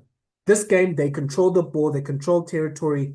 They were running it at the All Blacks, and sort of unlike what they did in the second test against England in July, they took at least some of those opportunities and scored. And yeah, I think they were just really good. So yeah, big shout out, really good performance. Felipe, I mean, this is sort of the clash now of the consistencies between Argentina and Australia. One of you needs to prove that you can back up these performances. So yeah, next 2 weeks will be very interesting. So Felipe, all I need you to do, please, okay, at least if you are going to lose, don't lose by 80 points. Like lose close and play well. So yeah, that's going to be very interesting. Okay, now the All Blacks. Cooks. Okay, I think the All Blacks are just they meh. They guys. I'm not trying to hate on because they rank number 1 now, but what do the All Blacks, for example, like what do we expect from them? If they played Ireland tomorrow, for example, or away from home in France, you don't expect them to beat them. You don't. Like they should have. I mean, like with the players, England kids last year. Yes, they won those test matches. Yes, they win games. I think that's the biggest thing. But like, I'm just like, I don't like. I'm not surprised because they have these performances in them. They're not a consistent rugby side as like what they used to be.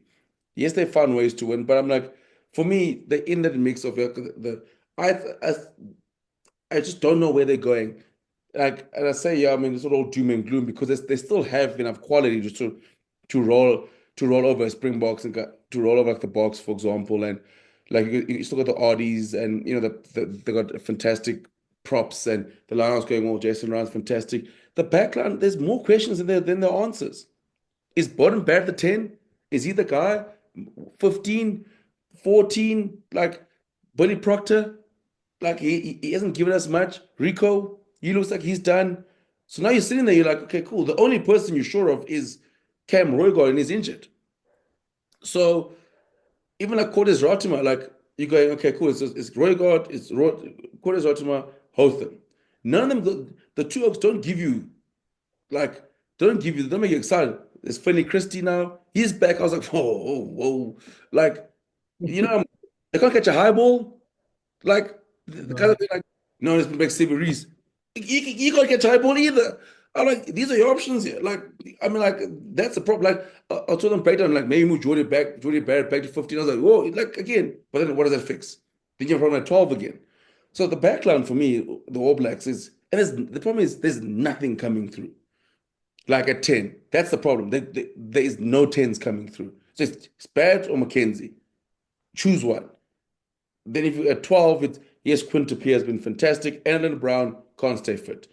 So, on the wing, yes, you got the narrow, you got Leroy Carter. But again, are you going to play Leroy Carter against Springboks? You must be crazy. With Handré Pollard on the field, there's no way they're doing something like that into that mix. Like, all Blacks are sitting there like, they can't catch a high ball. I'm like, guys, be playing the Boks next. Boks in Koreas if you can't catch a high ball.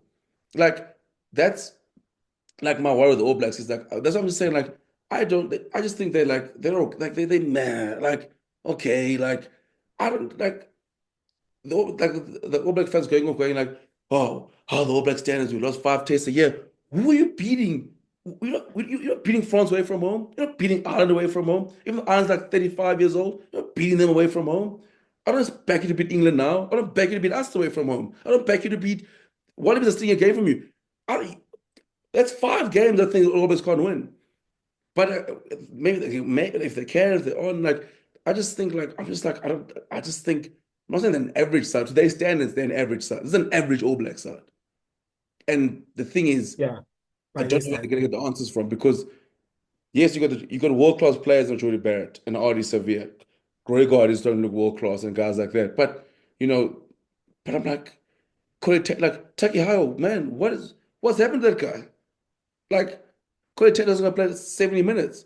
Like, man, I don't know. Now I'm gonna wait for Richie. Now I'm gonna come back after the tour next year. What if Richie's not that guy anymore? Like that's my problem. The All Blacks, the answers, it's tough. Like but even so in Super Rugby, like more Wallaby teams kept getting closer and closer to the New Zealand side. And again, you ask yourself, guys, who's Josh Jacob? Is he gonna play? Come on, man. What are we doing here? Like what are we doing here? Is it going on a tour? Ah, man, guys, All Blacks are. There's, I don't know what's going. Like again, they can easily go and beat the Springboks at Eden Park. Great. I still think they were going to roll them over the next week. Like it doesn't change anything for me. Like it's going to take a lot for me to change my fortunes against the All Blacks. I can't see them winning 3, 4 stringing wins against sort of the big dogs. That's my problem. Yeah, luckily for the All Blacks, they have the second, third best, maybe even the best pack in the world. Mm. Like just quality up front, which is why I'm just like, get us African coach, guys, and get ready to learn Copper Stamp, buddy. Like that's how you need to play Yeah. now. Like your backline, just you don't have the materials anymore. Like Cooks, guys. I mean, we're old enough. We knew that every year in Super Rugby, New Zealand had a new 22-year-old big, fast, crazy wing that they produced. There's none of them anymore. Even this Leroy Carter guy, 26. Like this is usually sell by date numbers now for New Zealand. I mean, they play Talea and Reese past 27. That's when you know the standards have not been met anymore. Like, there's just no one that's coming in that's being like, okay, he's a game breaker. He can turn the game around by himself. Like, they don't have the majority of those sort of game shifting players out wide anymore. So that's why you have Rico looking lost at wing. That's why you have Reese still playing, I don't know how and why, at the wing instead of him playing for Vaughan or for Clement or wherever. Like, you don't have options at 13. Like, Proctor's okay. Like, he'll do a job. He's fine, but he's not going to change things. Like, it's like I don't even know who to compare him to, like a Rowan now if he played for the Boks. Like, he'll do a job, I guess, but like not sort of the level of world class like you used to. I don't know what they do at the back three. I think they almost have to do what they did in 2010 and just go with fullbacks. So Will Jordan, Sean Stevenson, you guys are going to play for maybe Jordy Barrett as well. I don't know. Like, just sort the high balls out because that's literally what Graham Henry and Steve Hansen did in 2010 when the Boks, as you mentioned, Kooks sort of ruined like Sivivatu's career. So there's so many questions with sort of the backline and the makeup there. They have a massive injury crisis now in scrum half. To be fair, Finn Christie played really well. I think he Yeah, was yeah. really impressive. He plays one good test match every 2 years. I can't fight the guy. Can't fight the Just guy. enough to keep him in the squad.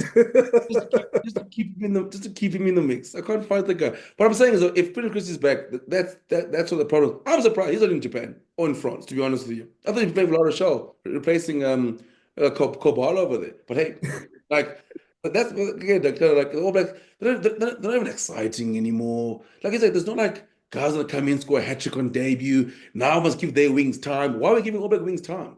You want to give them time. They come and score a hat trick, score 15 tries in their first season. We're like, okay, cool, breakthrough player of the year. And I'm going to give them time to adapt. But again, the scary thing is that they always have the ability to turn it on. Like, if you got Bottom Barrett, you got Jody Barrett, like, that's what scares me the most, especially with us, like, Wallabies sort of found ways to get in behind us. They got the guys with that ability. They just can't do it all the time. Like, Shane Pope, Bottom Barrett, they're asking him to create magic. I'm like, guys, brothers, like, I played like 130 odd tests. Guys, the magic's running out now. I just want to come off the bench and kill the game. But you like that Mackenzie's gonna start at 10 one of these games and throw intercept pass. I know that guy. I know his real life. I know his real life. So the thing is, like, I don't know what Maybe in the book. he's gonna throw intercept pass and he's gonna start at 10 either against the Springboks or against the Wallabies, and he's gonna do something stupid and throw intercept pass and then make it a humdinger for no reason. Yeah, there's so many questions with the back line. I mean, loose forward hasn't been consistent because Satit has been out, Lakai has been out for some whatever reason they don't want to pick Blackadder. So that's sort of like just throwing things off. Like you have what do you call it? Like Tupovai. I think they need to, especially now if Tupelotu's not available. Josh Lord, no man, I don't think it's for you. Like Test rugby, like you need to go back to the APC, buddy. Like, it's not happening for you there. So I think just do a rotation between Holland, and Barrett if Tupelo is not available. Get a proper six, get Blackadder into the team. So, yeah, I mean, that throw from Takiaho when they had a line out in the 22, and you're just like, okay, do the rolling more. That's the one thing you're good at. I mean, their kicking game, they abandoned that from this week. They kicked 10 times less than they did in the week before. And they just almost remembered in the second half, oh, we have a good rolling more. Let's try that to try and get some control into this game. They get the line to the 22, worst line out I've seen in a while. I think remember guys in the 2023 World Cup when Australia was getting beaten by Wales and Australia, the hooker just threw it to someone's head. Like that was pretty much the level of line out that was there from Takeaho. So I almost pushed off and I was like I'm not gonna All Blacks. Like, go home, you drunk. Like, go home. Like, like there's all the moment we're watching a side, we're just at the races. You're like, guys, just like watch. It's like, you know what? Like when the Boks did the line out in the middle of the field against the Wallabies, I'm like, guys, wrap it up. That's it for us. That's tickets. Cheers, guys. Those are done. over the game. So yeah, I like you said, Cooks, they still have the ability. Like for me, it's because they have one of the best packs in the world. And Natamati Williams is back. I think Lomax should be back. But yeah, there's a lot of questions that they have now about, one, I think one is the loose forwards. Like, is a TT fit enough to play close to 80 minutes against the Boks? I don't know. Like, he's obviously been out with injury for pretty much most of the year. So the loose forwards, we have to find a combination. It can't be Duplessis, Karifi, and Adi Sevilla. Parker wasn't bad. I think there's something there, but I don't know if I trust him for a Springbok game. Then pretty much everyone that backline. I don't even know who's sort of secure because, I think Barrett has some ridiculous defensive interventions. Like when he popped the ball out from Dalgi, he had the most turnovers in the game because why not? Like, I don't know why he's kicking for poles. Your little brother should be doing that stuff. Like, you're too old and you're too classy to be doing these things. Like, yeah, exactly. You got Johnny Barrett, who's a much better goal kicker than Bonham Barrett, who's kicked for the. And he's like, no, I 10 kicks for poles. I'm like, so Johnny Barrett, no, Jordan's going to see them from 50 meters. I'm like, God, Johnny Barrett is the better goal kicker. Like, Bonham Barrett, in 2017, we established that he couldn't kick. We established this because he has a series in his boot. You're like, no, then he goes like all these years, like hardly kicking for the All Blacks. Then like Razor goes, you know what I'm gonna do? I want to bring back Bonham Barrett's goal kicking. That's what I'm gonna do. I'm gonna just run it back. Yeah. So yeah, look, I don't know. Like, there's so many questions. I mean, but I think with Razor, basically, whatever Jason Ryan says in those meetings, agree with him. He's clearly the best coach in that coaching squad. Like, I don't know what's happening with the backline and the skills coaches and all the other 100 coaches that they have. Whatever Jason Ryan says, if Jason Ryan says they need to play, I don't know, the whole Crusaders backline, get Dallas McLeod into the team, then do that. Because Jason Ryan's the only one that has an idea at the moment. Shaun, I know you had I know you didn't have a chance to watch, but I know you had a take or two about the All Blacks. I can't even remember. I'm just was enjoying that. That was amazing. What is my take? I don't know. Oh, I don't have a take yet. I'm just a bit like, yeah. So I didn't know that Cortez Ratama, what's his face was injured. That's massive at 9. Cam Roygaard, that's huge. Wow. But all the rest of the stuff, I can totally see it. I did have a bit of a chuckle about the Rico Ioane stuff because, yeah, there's that. I'm a bit bummed about Proctor not really performing at 13. I quite like the idea of him. I thought it would be a good shot, but then again, I would have picked myself at 13 ahead of Rico, and that's not the right decision. But yeah, the All Blacks are still the All Blacks. We are their final, and it is going to be Eden Park. So if I'm looking ahead, I'm a bit worried about it. But yeah, it was a proper pace thing though. Like they got thumped. Yeah, yeah, and I think to the Boks, the Tony Brown game plan also needs to like everything else that's been happening from 2024, and we're going back to 2019 vibes. Tony Brown plan clearly won't work. I mean, there's aspects of it that will work in terms of how just Argentina just tore them apart with their backline, but you need to play it tight. You need to put the contestables up. You need to put their back three under pressure if they're going to pick the same people. Like, this is where I need to be like, we need Caleb Clark back if I'm an All Black fan. And I barely rate Caleb Clark. So he's better in the air, much better. I also kind of rate Caleb Clark, but he's not had a great season. I don't think he scored a try in Super Rugby. He doesn't even score tries. At this moment, just catch the ball. Rolling Moore's going to sort out the tries. I love Caleb Clark, but I just know that since his debut, he's been kind of mostly on the down. So do you honestly, is he the answer? He's better than Rico at 11, unfortunately. Wow. Yeah, it's not looking good, bruv. Okay, let's go to the Rugby World Cup. Let's start with the Springboks, the Springbok women's team. They win 66 points to 6 against Brazil. I mean, insane performances. I mean, we kind of mentioned already about Cesar Hele and just, I think, Shaun, I mean, I only watched the highlights, so you can take this a pinch of salt, but it was so good just seeing, like, the swaceness of the team, how much influence that he has. And he's just, you've pretty much given Swace like a Land Rover and then just said, okay, add the nice fancy parts to it as well. Yeah, I would honestly, I'd pay money to have a long conversation with Swayze just about the differences between being with the Springbok men and the Springbok women. Like I would love to just listen to some of his interviews. Like it's this completely different approach. It's very interesting. Um, I thought we got off to a little bit of a scratchy start. I almost looked like the pressure was there. We started well, but I thought it took us a bit long to get into the game. Not that that's a negative. It's the nerves. It's our first World Cup win, I think. But it was just, I know that our focus is Italy. I know that our focus is this weekend. Because if we win there, we make the knockouts for the first time ever, guaranteed, if I'm not mistaken. Guaranteed, if I'm not mistaken. Sorry, bit of a contradiction. But I loved it. I I'm one thing I'm not sure of is Nadine Roos at 9. I was not convinced that that is the answer. I still am not convinced. However, one thing I do know is that Swayze definitely has the right brain to make that stuff work, and I figured maybe they would be balancing it elsewhere. I just thought that we had probably better options at 9. I think what we're losing versus what we're gaining didn't really make sense to me. Under pressure is when we will see it, because I think that they will target Nadine if they want to put us under pressure, and that's where our loose trio needs to come in.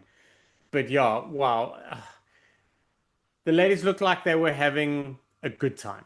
Um, this Women's World Cup has been about celebrating so much, like where Brazil kick for poles and everyone is celebrating, but they're getting obliterated, and we're all applauding them because that's their first points in a World Cup ever.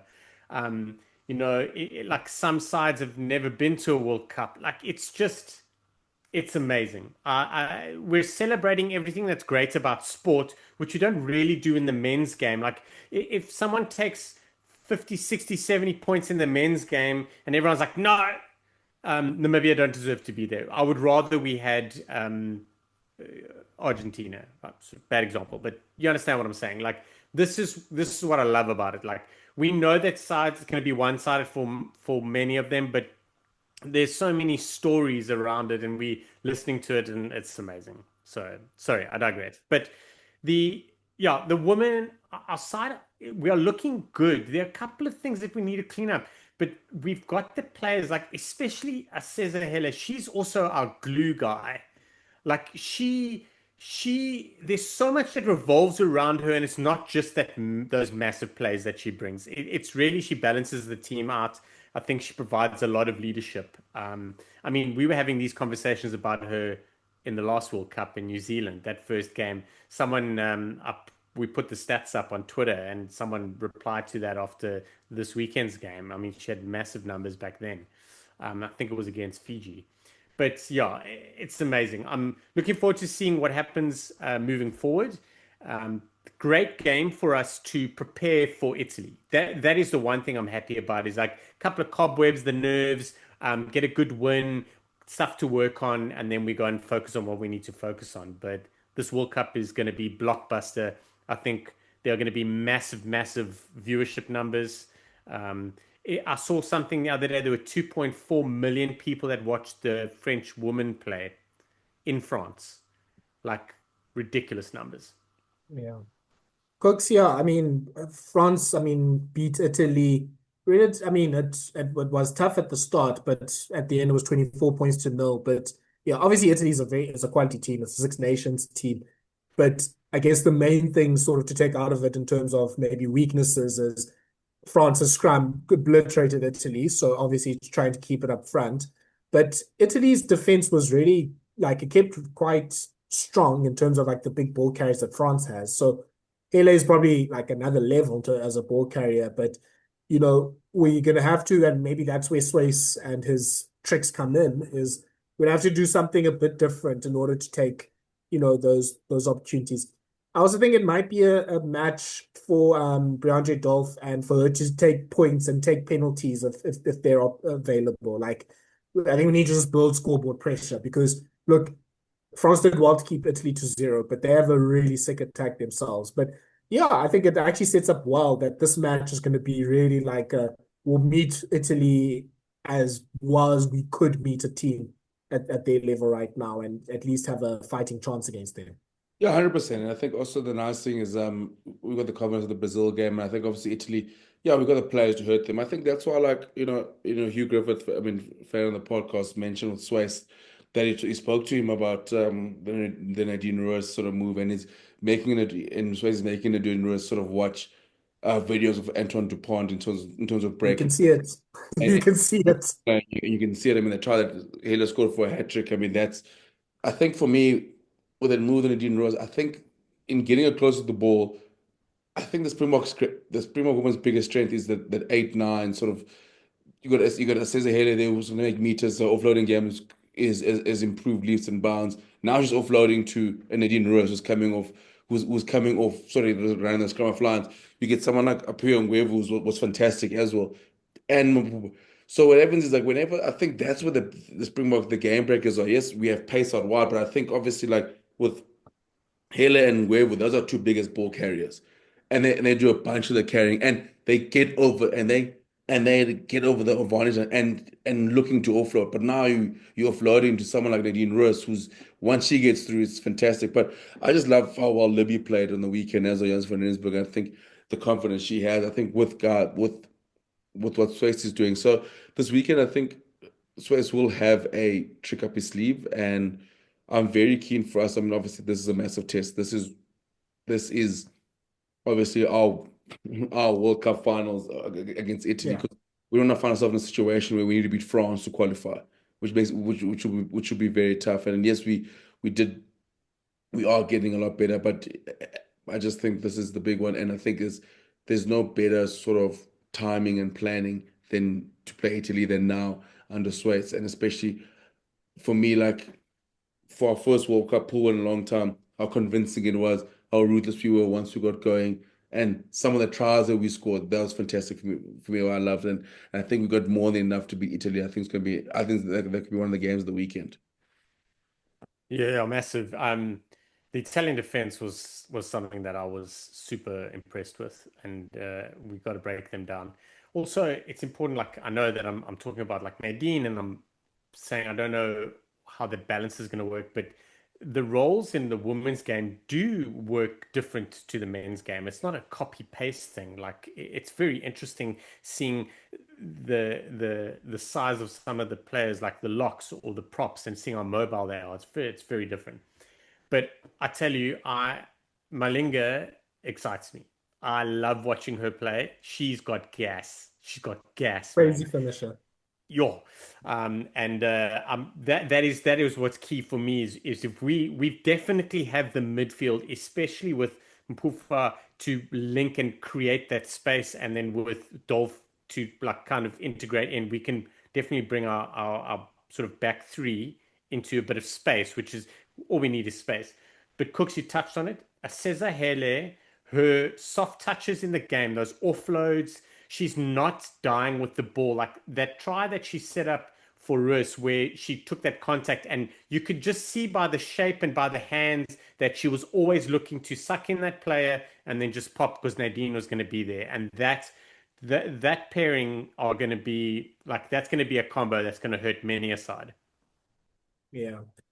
Yeah, looking forward to next week. I mean, it's going to be massive. I think there's a lot that can, yeah, there's obviously, I think we'll probably need, it's like we're the underdogs, of course. So we'll probably need to be at our best and, hope we can sort of bring Italy a bit down. But yeah, I mean, there's a lot of like raw materials there to make like this game as competitive as possible. Like the scrum was looking great. I think Katrula was really good also at flank as well. Her carrying was also adding to the impetus. So there's a lot of strong carriers. I think Libby will probably kick a little bit more than she did. I know, like in women's rugby, you don't kick as much, but just trying to get us into the right territory. Because Italy also, I mean, they had to clear, but they also have a pretty decent kicking game. So yeah, I think just being aware of not giving like if we do kick, don't kick it straight to them and sort of give them chance to counterattack because they're quite good. I think their backline players are quite good. And just making sure that there is a bit of like genius to the play because I think France was kind of doing the same things, and that's where they just were running into that white wall on Saturday. So yeah, very excited about that. But yeah, guys, I mean, there's also really other great games as well. I mean, Sean, I think you're watching the England USA game with me, and I mean, look, after 30 minutes, it looked like the USA could actually give something there to England, and then just when England sort of went to fifth gear in the second half, and I mean we talked about it earlier with like Kildan, but I thought my woman of the match was Meg Jones. She was ridiculous for them. It was it was such a good game. Like it's not a 69-7 kind of a game. It really felt a lot closer. Um, the like England had to break down the USA. Like they had to work quite hard for it in the beginning. Meg Jones was outstanding. The the the back three for England are flippin' deadly. The one thing for me um, is the one of the big factors for the top performing sides in the women's game is having a nine that's got a good pass on her. Like there's a massive like the women generally play quite narrow, and I think it's because the length of that pass is not there.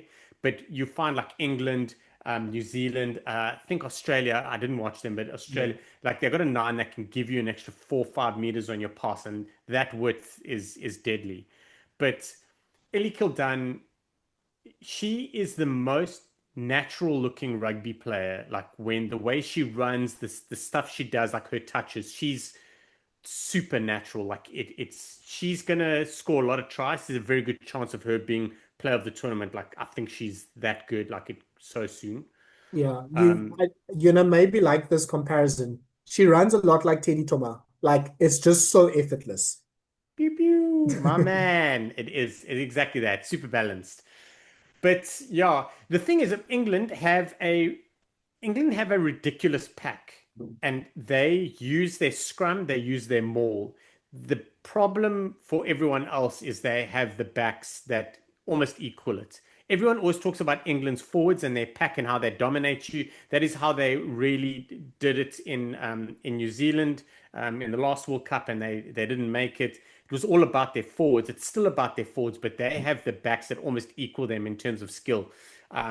So that is a bit concerning. And I think if you're going to hit England, you've got to target their pack, but how you do it is going to be almost like swings and roundabouts. Like you won't be able, I don't think there's a side on earth that can really stick with them sustainably the whole way through a game, barring probably France. Even France get kind of they have to pick their fights. So yeah, it was great. It was awesome to see. Yeah, it's such a good game, and I forget her name. Oh, for Erica Jarrell Cersei for USA, she's playing at Okay. lock. She could play at 13, at 15. She could probably play at 9. She had ridiculous pace, Yeah. ridiculous. I mean, her try was ridiculous. Like Oh, just her ability just to take on. I think she took on Jez Breach, and she was just like, "I'm yeah. gonna score." Yeah, She, I'm very interested as to what the USA do with Ilona Ma. I don't think she should be defending at 13. I think they're a bit worried about maybe her out and out pace on the wing, especially against England. yeah, I think they were maybe worried about that. I really Matai Togo, I really like the look of her. She's definitely got a rugby brain. I'd like to see her closer to the ball. Ma, I think, was a little bit narrow on defense, and I think England exploited her. She's got a massive engine, so she got there quickly enough after the tackle was made, but she needed her outside three to bail her out a couple times. So I'm not sure if that's super sustainable for USA moving forward. Perhaps it is, and it was only against England that she'll get massively exposed because I think it's only England and France that have that super gas. Maybe yeah. New Zealand. Well, I mean, to be fair, Australia, they're playing Australia next, and their backline is probably their strength as well. Yeah. Yeah, I kind of think they were like to Lona, like defend narrowly, like around the ruck. I mean, around like the scrum and the ruck, because we don't want them going through the centers. We'd rather sort of them take the long road around. Yeah. So now you're sort of conceding those 30, 40 meters, which kind of is what Australia did last week in the men's game, last week in Johannesburg, is we'll give you the first 40 meters and then just be first at the ruck and compete there, which is kind of what I think the USA was maybe aiming at. So maybe I think that was part of the tactic. My main, I mean, I know we have not much time. If my main problem is, fortunately, with their fly half, Mackenzie Hawkins, she should not defend in the backfield. It doesn't seem like she has sort of like the pace and the awareness for it. Like, put her up at the front. Like, I know fly halves now defend the backfield now, but rather just put her up at the front. And if she needs to be run over, let her be run over rather than now having to make those decisions at the back. Because I think a lot of the tries came from just her not being able to either make the right decision or have the pace to sort of cover up any mistakes. So yeah, that'll be interesting because yeah, USA, I mean, there's a lot of big matches next week. USA, Australia pretty much decides the group. New Zealand, Ireland's going to be a big match to decide the group as well.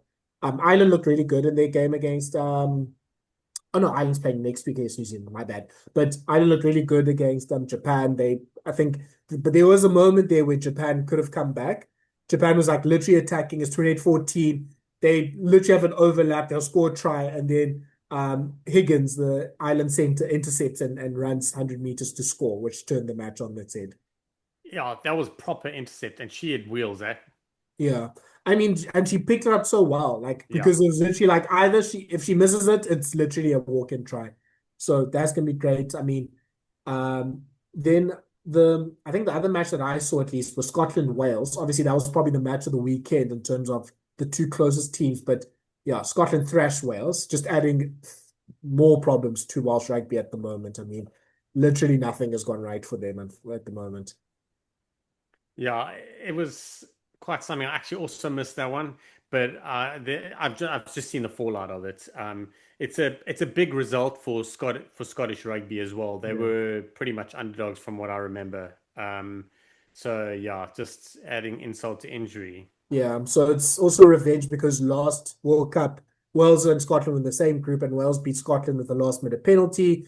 So now Scotland were able to put revenge. Fran McGee gets a hat trick as well. They literally, I think, their captain talked about the pool game last time and how that sort of stayed in their heads. So yeah, that was sort of sweet revenge for them. So yeah, Isn't Wales. Tyrone Holmes involved with a Scottish woman?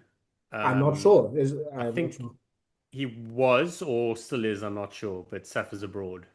Okay, that's great. So yeah, I mean, a lot of good matches to look forward to. Canada's also facing Wales on Saturday. You have Scotland, Fiji, England versus Samoa, USA versus Australia on Saturday. Then on Sunday, it's Ireland versus Spain. New Zealand, they beat Spain this weekend. They're facing Japan.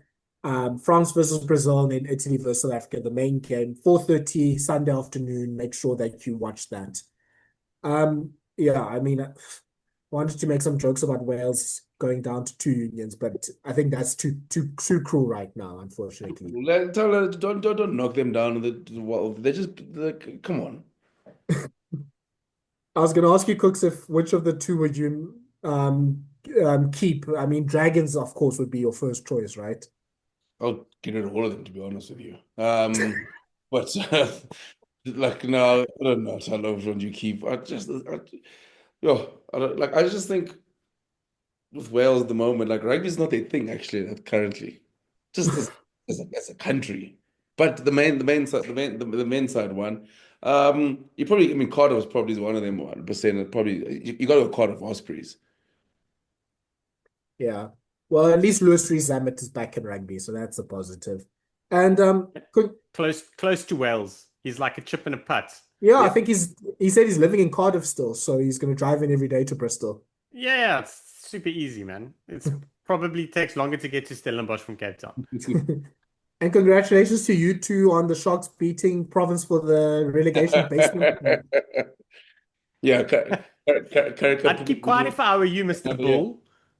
Hey, we still at least a win away from being in that relegation fight. How's the Loftus loss treating you? Okay, or you just ignore? You're just gonna ignore I'm it not for talking today. about it. Well, story of the weekend is Josh Strauss signing as the Bulls as a coach and ending up playing on the. I was like, what is going on here? Honestly, I opened up the picture and I'm like, can't be the same guy. And I was like expanding it and I'm like, no, surely it's not. And then I had to like Google and I'm like, well, he's coaching, but surely it's not the same guy. Can't be. No, yeah, it's not. Yeah, I think it's a clear sort of sign of this competition where its places in the Yeah. rugby calendar is so weird. So yeah, I don't know which other coaches might now pop in for their teams.